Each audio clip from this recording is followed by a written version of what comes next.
శ్రీకాకుళం నగరంలోని పిఎన్ కాలనీలో గల శ్రీ శ్రీ వరసిద్ధి వినాయక పంచయాతన దేవాలయ ప్రాంగణంలో శ్రీ నరసింహ సహిత మహాశ్రీ సుదర్శన యాగం అంగరంగ వైభవంగా కొనసాగుతోంది. ఆలయ ధర్మకర్త red cross chairman Polu Mahanti Jaganmohan Rao పర్యవేక్షణలో శ్రీమాన్ చామర్తి శ్రీనివాచార్యుల వారి ఆధ్వర్యంలో 3 రోజుల పాటు ఉత్సవాలు నిర్వహిస్తున్నారు. లోక కళ్యాణార్థం చేపట్టే ఈ యాగంతో ఆలయ ఆవరణమంతా వేద మంత్రాలతో విరాజిల్లుతోంది. స్వామివారిని చూడముచ్చటగా అలంకరించారు. నృసింహస్వామిని పూజించి ఈ ఉత్సవాలను ఆరంభించారు.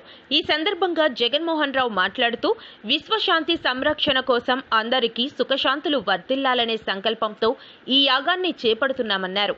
ఈ సంవత్సరం శ్రీకాకుళంలో అత్యంత వైభవంగా ప్రారంభించాలని సంకల్పించామని, ఈ యాగం శుక్రవారంతో మొదలై శనివారం, ఆదివారం వరకు కొనసాగుతుందని తెలియజేశారు. ఈ యజ్ఞంలో ముందుగా శ్రీ విశ్వక్షేణ ఆరాధన, భగవత్ పుణ్యావచనం, పరిషత్ విజ్ఞాపనం, ఋత్విక వరణము, రక్షణ సూత్రధారణ, పంచగవ్య ప్రాసనము, అఖండ దీప స్థాపనము, మండప వాహనాలు, అగ్ని ప్రతిష్ఠ మొదలైన పూజలతో ఈ మహాయాగం కొనసాగుతోంది. శ్రీ విశ్వక్షేణ పూజలు, మూల మంత్ర హవనం, శ్రీ సుదర్శన సత్రం పారాయణం, పూర్ణోక్తి, మంగళ శాసనము, ఋత్విక ఆచార్య బ్రాహ్మణ సన్మానము, ప్రసాద వితరణతో కార్యక్రమం పూర్తవుతుందని అన్నారు. ఈ కార్యక్రమంలో ఆలయ కమిటీ సభ్యులు, పెద్ద సంఖ్యలో భక్తులు పాల్గొన్నారు. ఋత్వికులు రేజేటి రామాచార్యులు, వేంవే గోపాలకృష్ణ, రేజేటి సతీశాచార్యులు, మహేంద్రాడ వెంకట సత్యరామాచార్యులు, విష్ణు దర్శనాచార్యులు, నగరి కటకంకు చెందిన ఇప్పిలి శ్రీనివాసాచార్యులు, నరసన్నపేట పండితులు, జోష్యుల కామేశ్వర కళ్యాణాచార్యుల ఆధ్వర్యంలో ఈ పూజలు కొనసాగుతున్నాయి. శ్రీకాకుళం